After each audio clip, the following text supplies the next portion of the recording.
This is Andy Gutierrez from StarWars.com, and you are listening to Coffee with Kenobi with Dan Z. This is the podcast you're looking for. This is James Arnold Taylor, and you're listening to Coffee with Kenobi. I have a good feeling about this. Well, hello, everybody, and welcome back to CWK Live every, usually Monday night at 8 o'clock p.m. Central Standard Time. I'm your host, Dan Z. Thrilled to be talking Star Wars with each and every one of you. And yes, today is Tuesday. We had a change to the schedule this week. As many of you know, I was in Galaxy's Edge last week. Had an amazing time. Much more on that later in the show. Very excited to talk about that with everybody.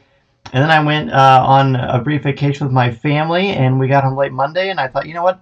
Let's do the show Tuesday, do it up properly, and have some fun. Daniel is here. Hello, Daniel. I see you've got a new profile picture. Good to have you, my friend. Mary is here, of course. Finally got to meet Mary in person at the Coffee with Kenobi meetup, which was really, really cool. And I got to meet Chaz, too. Awesome.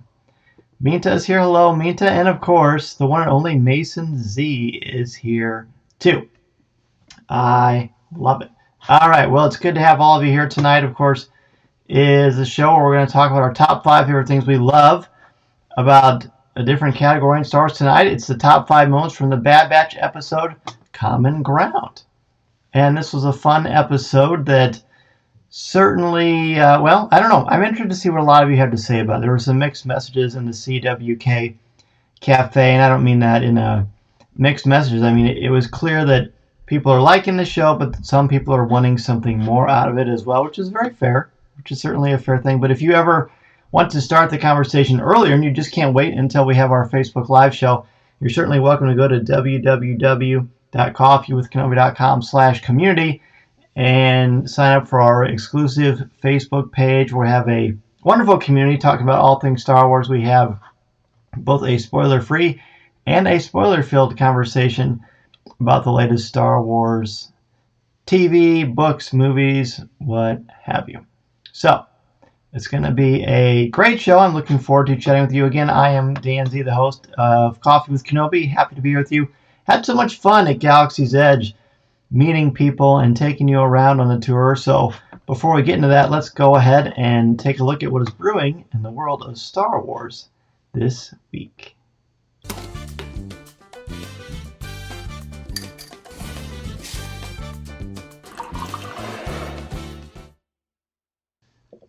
All right, so tonight, what's brewing in the world of Star Wars this week is I just want to talk to everybody about what happened at Galaxy's Edge. We had such a great time at the CWK meetup. I'm going to pull up some images from that. You may have seen them in our Facebook page or in other places, Instagram, YouTube, Instagram, and in Facebook and Twitter, naturally. Daniel says he marched in the Independence Day Parade as a Civil War Union private. Well, Daniel, as always, your costuming and skill set is impressive. Most impressive. So thank you for sharing that with us.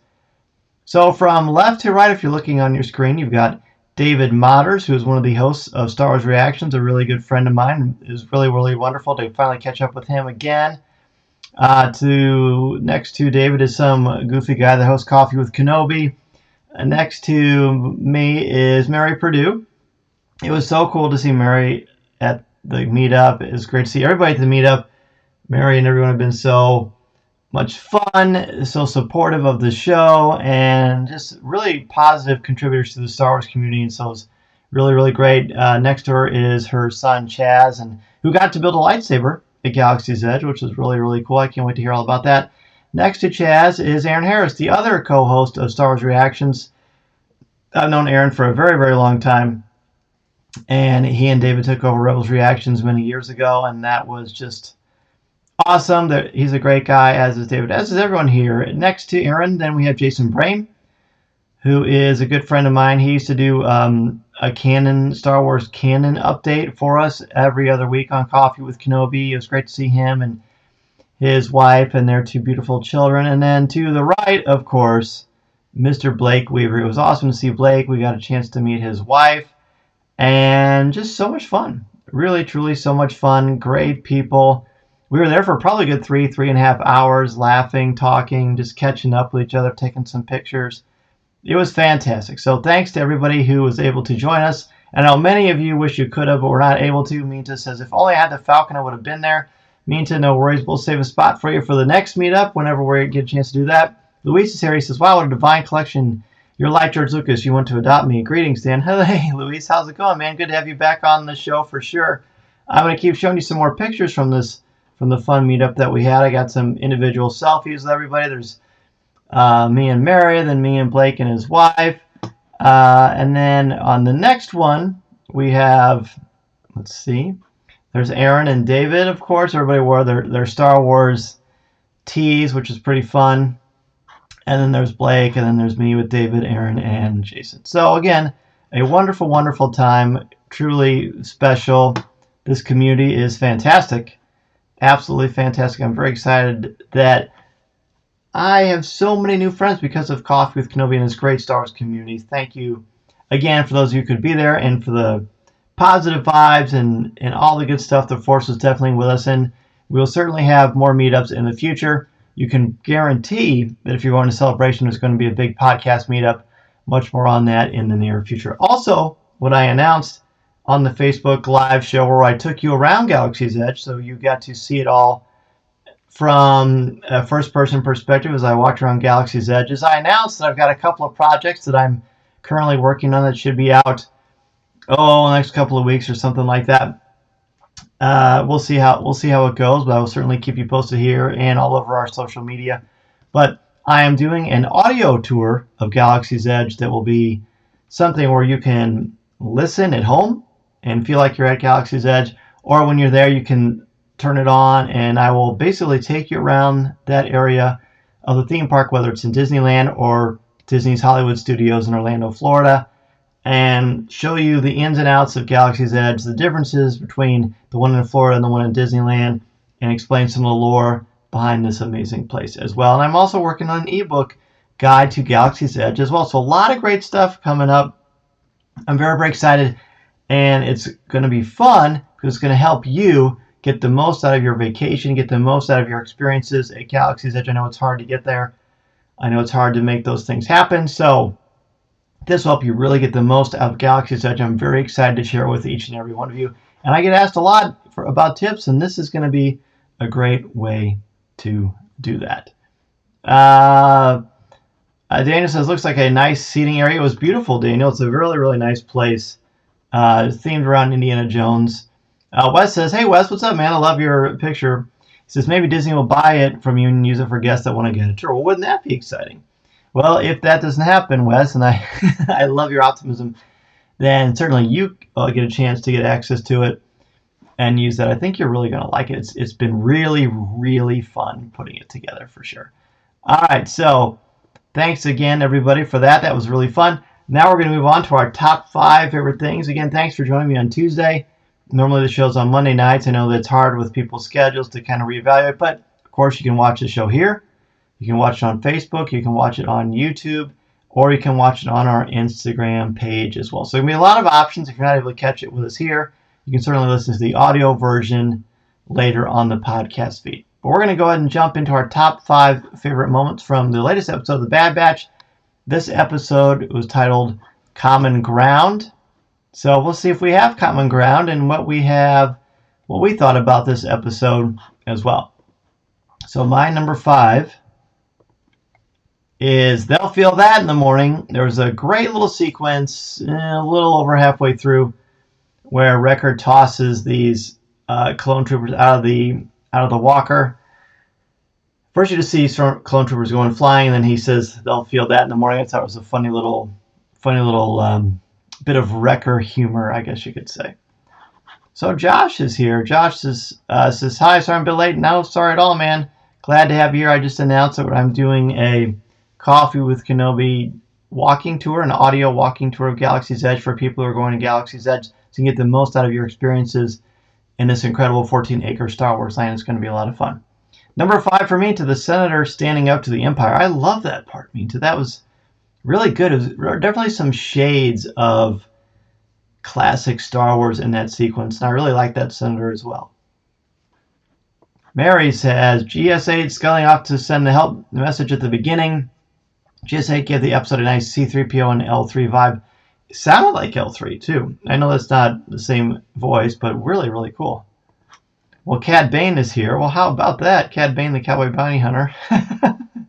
Who knew? Welcome, Cad. Welcome to the show. Mason's number 5 is when Omega is talking to Sid and says, how much are they paying you for basically keeping her safe? And Sid says, not enough. So for Mason, the quote was not enough, which was pretty entertaining. Pretty funny, for sure. Okay, so if anybody else has a number 5, this is your chance to put it down in the comments section below. I will be happy to share it with everybody who's listening. Again, both here and on YouTube and on Instagram and later on the Coffee with Kenobi podcast feed. And I can just add those later as people add them. Number 4, we're going to go ahead and jump into number 4.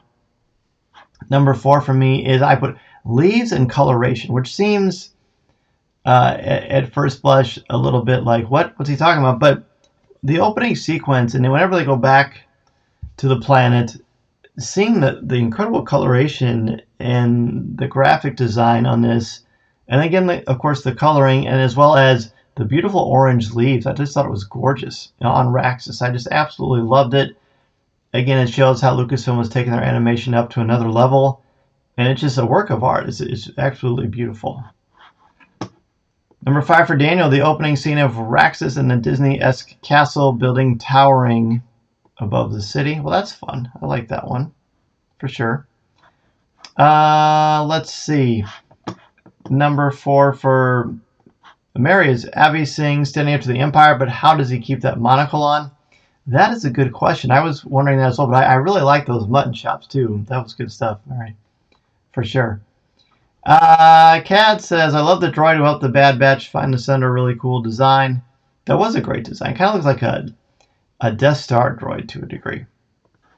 Josh is number 5. Sid, not necessarily something I like, but I thought it was important. She's gotten more and more shady, rude, commanding, and greedy. She is a gangster. However, I don't really trust her, and as she said, she'll protect Omega as long as it's profitable. How long before it pays more to sell them out? That's a good question, and I hope that doesn't happen, Josh. I get this sense that she's just all talk. She's tough and talking tough, but I don't think she would sell her out. But hopefully she doesn't, because that would be bad news. Number 4 for Minta, Echo still feeling resentment towards the Separatists. He's still carrying that on his shoulders despite that the war is over. I think there's a lot of important stuff there with that Minta, Echo and his clear reservations and bias against the Separatists. And he's got good reasons, too. We know his history. But that was a standout for me as well. Number 4 for Daniel, Sid's name calling and nicknames for the BB members. Bandana. Yeah, I've noticed they're doing that a lot. And I think it'd be even more fun if she would vary up her nicknames a little bit instead of the same things over and over again. But that doesn't seem to be what they're going to do. Okay. He says, I'm not a scammer. This is actually James McCrossin, a member of the page. I'm just using this page I made for tonight for fun. Okay, I figured that, James. I didn't know it was you. But thank you for saying that, because that stuff does happen on occasion. So thank you for revealing your secret identity to us. We appreciate that, my friend. Number 4 for Josh, the stun setting is subtle, but I really like the use of the stun setting that the Bad Batch used in the clones. I think they realize that A, it's not necessary in this situation, and B, it's not the clone's fault, it's the chip. Another very important one. We've got some very astute observations from people tonight, but that's very important as well. That's something I'm going to talk about on the main show later this week. Number 4 for Mason is similar to my number 5, but he just put taking over the walker. Just the whole sequence of firing that rope over, rappelling across the adventure that happened and taking over the walker. It was just very thrilling, kind of good swashbuckler, classic adventure stuff. So that was Mason's number 4. Let's go ahead and jump into number 3. Number 3 for me is very broad. It's just the Clone Wars vibe.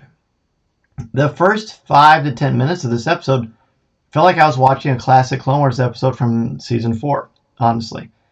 The setup, the drama, the political intrigue, the clear challenges on another planet. It takes a few minutes before you recognize anyone who's a character in the story.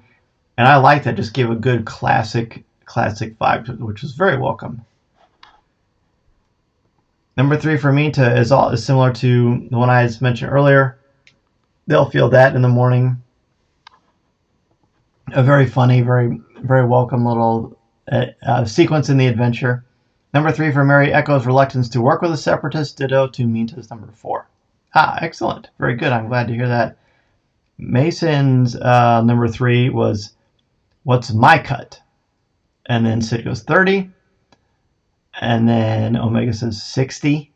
Great stuff, right? That was Mason's number 3. Seeing Omega step up like that and advocate for herself and really not without any fear of retribution or anything. Just kind of like, no, I'm in charge. And I love that. Number 3 for Daniel is the intro of Captain Bragg, which was really cool. Captain Bragg voiced by Shelby. I think her last name is Winters. I could be wrong on that, but she also voiced Leia and some other stuff for Star Wars animation, so it was cool to see her back. Josh says, the animation is so advanced, the trees look amazing. There's been several instances in the series where I thought for a split second it was live action. It's amazing how far they've come. I could not agree more with that, Josh. Similar to my number 4, beautiful stuff. Number 3, we've got James says, Omega gambling in Sid's bar was great. That was great. Mason enjoyed that one too. Who knows, that might come up later. But just seeing her kind of taking charge and doing her thing was great stuff. All right, let's go back down to number 2. Number 2 for top 5 favorite things about the 10th episode. For number 2 for me is What's My Cut? When she squares up with Sid, I don't know, when she's making these arrangements, she's like, well, what's my cut? Again, the fact that she's taking charge and she's no nonsense. She's just as tough, or she's not afraid to go toe-to-toe with Sid, which I'm sure a lot of people wouldn't do in the Star Wars universe. So that was very welcome. Again, fleshing out Omega and making her such a compelling character. Let's see. Josh wants to know, does anybody else feel like Sid is Hondo but mean? Well, Hondo wasn't very nice. He just used a lot of charm. Eventually, of course, he warmed up. But I could see that. I don't know. I hope that they flesh Sid out a little bit more.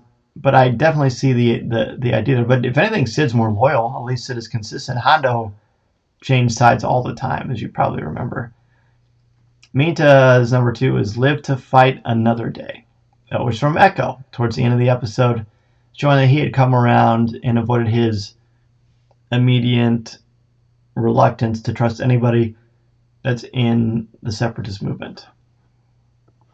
Number 2 for Josh, Omega playing Dejarik. Very fun. I love the line when Omega brings her cut up from 30% to 60%. I love that too. That's my number 2, that section as well. Number 2 for Daniel, the musical score in general, but more specifically the breaking in scene. Yep, that was really, really cool too. I agree with that. Number 2 for Mason is my number 5. For Mason, it was They'll Feel That in the Morning. Mason loved that. He had some good laughs. When he and I watch the show, we occasionally will pause it. We'll like write down stuff and take notes. He was sure to write that down. In fact, as soon as I saw a record do that, I knew that Mason was going to pick that one because it was pretty funny. So good stuff. All right, number 2. Seeing the Bad Batch just destroy the clones goes to show how special they are compared to regular clones. Was really, really cool. And I'm always interested in, James, thanks for bringing that one up. I'm interested in seeing just how different the Bad Batch is to the clones. Just regular regs, right? Regular clones. I'm very interested in that. Daniel reminds me of a MacGyver or a Magnum PI episode. Ooh, nice. Yeah, I can see that. Especially with the cool facial hair too, right? Yeah, yes. All right, so I gave you number 2 for Mason, which was my number 5. They'll Feel That in the Morning. Now let's go ahead and jump into number 1. Number 1 is Are You Ready? Are you? Now, why do I like this one? I love this one because, well, there are a lot of reasons why I love this one. But I love that at the end when Hunter says, look, we're going to have a little wager, and if you win, then I'll take you on every mission. You're not going to have to stay home. Are you ready? And he's real serious and kind of like fatherly and stern. She goes, are you? And not in a sarcastic or disrespectful way, more like, are you ready? Like, she's confident. She has got this. And then it ends without knowing who's going to win. I love that. Now, Mason was not crazy about that, and I totally understand that and respect that. because sometimes people just like to know the answers. I like questions more, so I love that it ended on a cliffhanger. I have a hard time believing that Omega's going to lose, and I know Mason feels the same way. I'm sure we'll find that out on Friday, so I'm looking forward to that. Number 1 for Minta. Omega bartering with Sid on her cut. Thanks to her strategy skills, she was able to pay off their debt. I'm worried that she might become a bit of a hustler. Yeah, no kidding, right? With great power comes great responsibility, right? But yes, that was really cool. Mary's number 1, Omega winning her matches and wiping out the debt to Sid.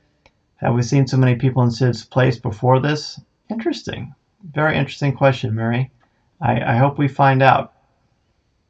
James says, seeing the Dejara game that Omega was playing, it really gives me a New Hope vibe. Yes, definitely. Definitely a New Hope vibe to that. They do sell, I mean, it's not a digital copy, but an actual, a board game version of Dejara Galaxy's Edge. I don't have it. Mary, do you have it? Does anybody here have it? I'd be curious to see what that one's like. But it was pretty neat. Daniel, Sid and Omega's strategy in gaming and raising money for the gang. Yes, yes, yes. Very important. Again, Omega finding her place, finding what she can contribute, and doing it in a much safer way than what was originally done, naturally going on all these missions. But it seems like she can certainly take care of herself. I really am so curious to see what's going to happen with her. And every episode raises the bar a little bit more about my level of intrigue and interest in where this character is going to go and where this character is going to grow. Number 1 for Mason is Omega's great / perfect way that she plays space chess, or Dejara. So yes, Mason loved that as well, how great Omega is, how dominant she is. So much so that everybody shows up and they just want to watch her perform, because she's like Michael Jordan out there, which is so cool. Chelsea, welcome Chelsea. Chelsea says, I couldn't figure out top 5, but I know for sure my number 1 was Hunter, forgetting that Omega wasn't there on the mission. Shows her connection. Ooh, no one has brought that one up, Chelsea. Thanks for bringing that up. Welcome back to the show, naturally. It was cool that he forgot about that, because he's just so used to her being there, and he'd forgotten that he told her to stay home, at least when he's in the heat of the moment, so that was cool too. A very important character piece. Josh, I will try to read as much as I can of this. Let's see. The Separatist ideals and the complexity of the Clone Wars. I always love discussing the complexity of Clone Wars, but let's see, on one side you got the Separatists, right? The Republic has been corrupted, but the Separatists are being manipulated by the greedy corporation of the Sith. One of my favorite things in Star Wars is the richness and depth of the lore and the complexity of it. Absolutely. And I love that. Again, like I said, my number 3, there's a definite Clone Wars vibe here, the way that they constructed the story, the way that they started it, and what it actually means for all of us. So I love it. I thought it was great. If you have any top 5s that you want to share, not only do you have to, you can certainly share it here, of course, on Facebook Live with us as we're doing the show, but you're also able to add it, a top 5, in the CWK Cafe. Again, that is our exclusive Facebook group for members of the Coffee with Kenobi community. I'll put the promo up here for you again, but the CWK Cafe is a great Facebook place. It's family friendly, spoiler free, and drama free, actually. Just good Star Wars community, good Star Wars conversation. I would love to see each of you there, and that continues to grow all the time. Got a lot of requests to sign up today, which was great stuff.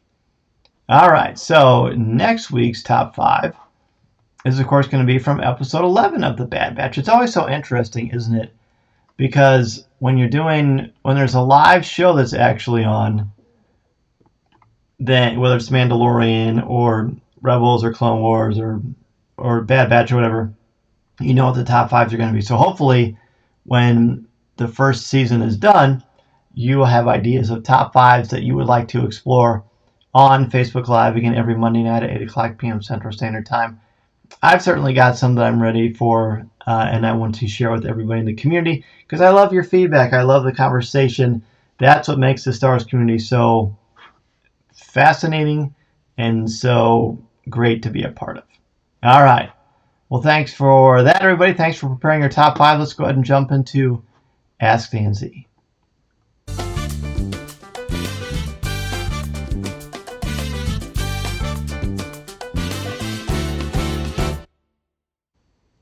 All right. So this is your chance to talk to me about anything Star Wars or pop culture related, podcasting, what have you, Galaxy's Edge. Certainly.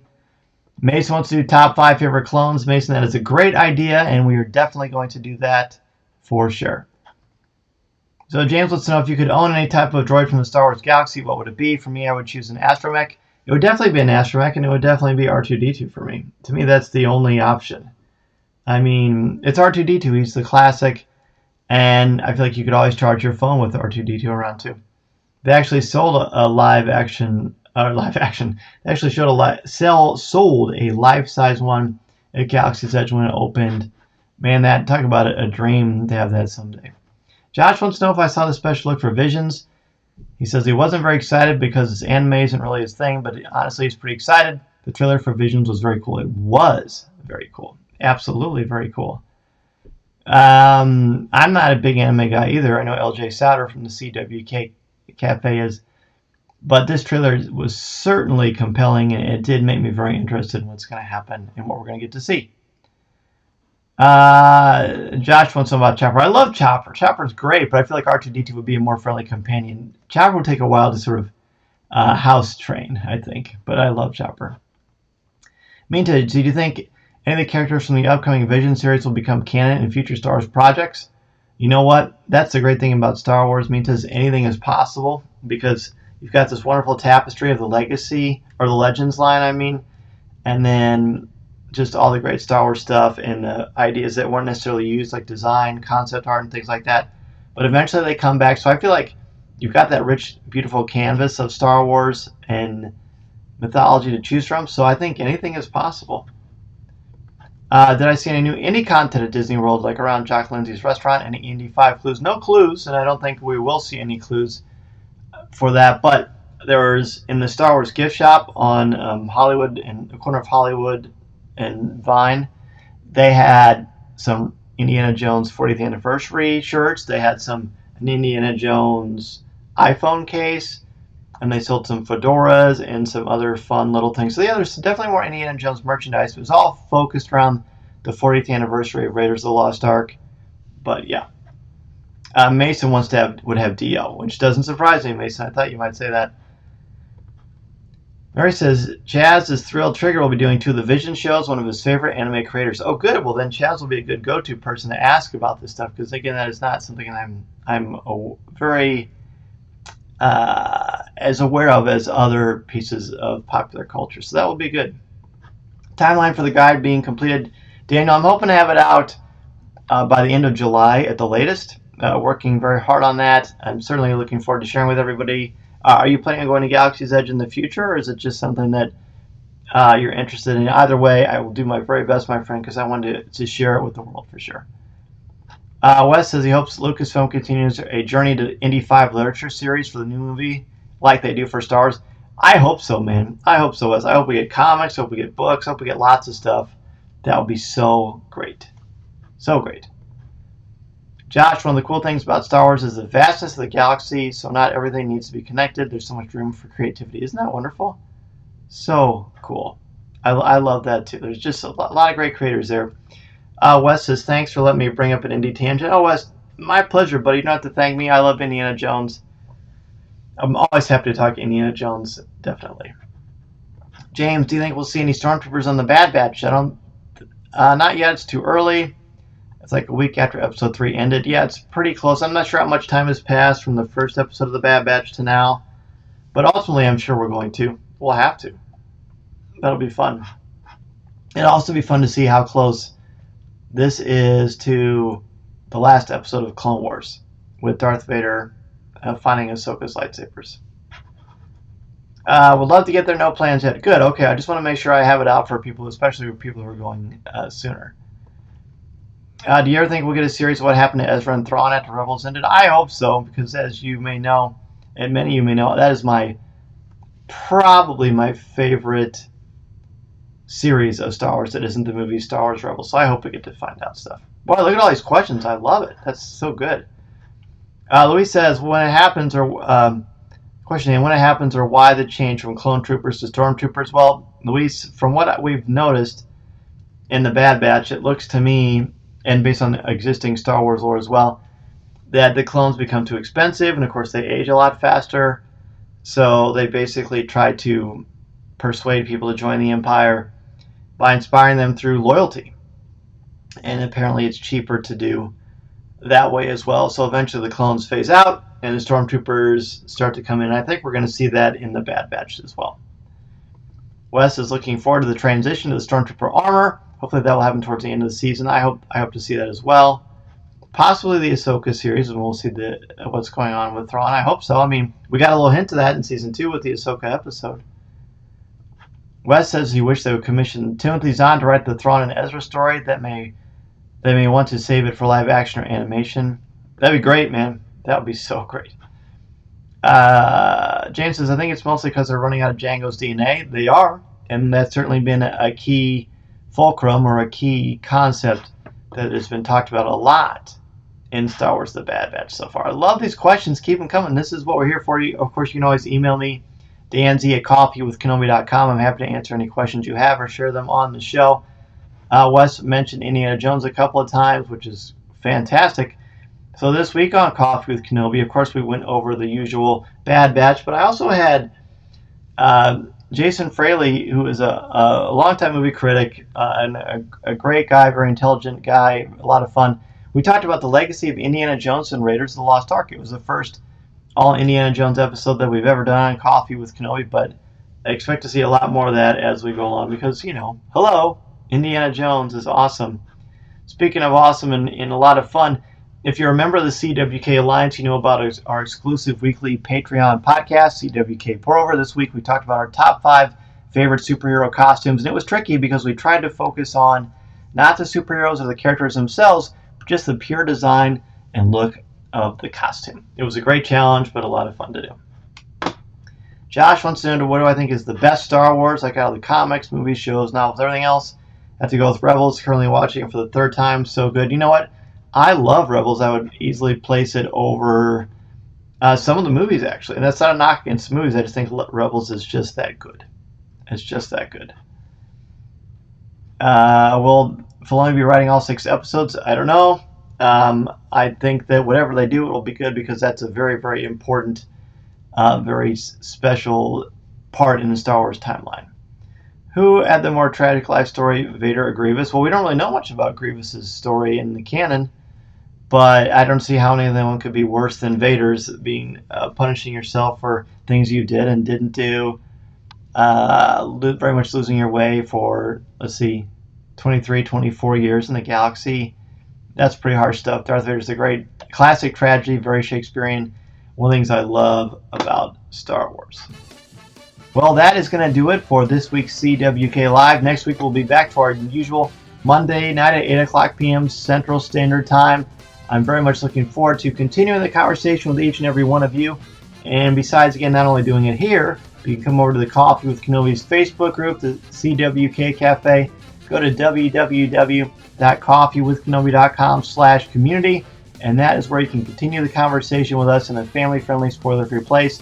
Be sure to be on the lookout for Coffee with Kenobi this week, where we're going to be looking at this episode in much more detail that we just discussed here for you. Common Ground, a fascinating episode with a lot of interesting things being reintroduced or re-examined. The duality of what side are you on, what are you fighting for, who do you trust, all those classic things as well. This is The Way Mean to. Thanks again for joining us, everybody. And next time you're here, be sure to share the show while you're watching and bring a friend so we can all have even more members in this amazing Star Wars community. That would be great. Mary, thanks again, and great to meet you and Chaz and meet everybody who came to the Coffee with Kenobi meetup at Jack Lindsay's last week. It was a great time. Wes says, my opinion is that the novel Darth Plagueis on that is a novel Darth Plagueis by James Luceno. Darth Plagueis is great. It's so great, even though it's not came out before the whole canon thing changed around and the dynamic changed. I think Darth Plagueis is about as good as it gets. Can't recommend that one enough. Until we meet again, friend, I'll be working diligently on the Galaxy's Edge walking tour and a lot of other great stuff. Oh yeah, and the Bad Batch score, Josh, thanks for reminding me that it's on Spotify right now. The first, I believe, 8 episodes of the Bad Batch score are there. All right, everybody, have a great week and weekend. Be on the lookout for Coffee with Kenobi this week, coming out this Thursday, bright and early, for you to enjoy even more analysis of Common Ground. Get your top fives ready for next Monday night. And remember, this is a podcast you're looking for. Have a great week, everybody. Thanks again. This podcast is not endorsed by the Walt Disney Company or Lucasfilm Limited. It is intended for entertainment and informational purposes only. The official Star Wars website can be found at www.starwars.com. Star Wars, all names, sounds, and any other Star Wars related items are registered trademarks and or copyrights of Disney and their respective trademark and copyright holders. All original content of this podcast is the intellectual property of Coffee with Kenobi unless otherwise indicated. This is the podcast you're looking for.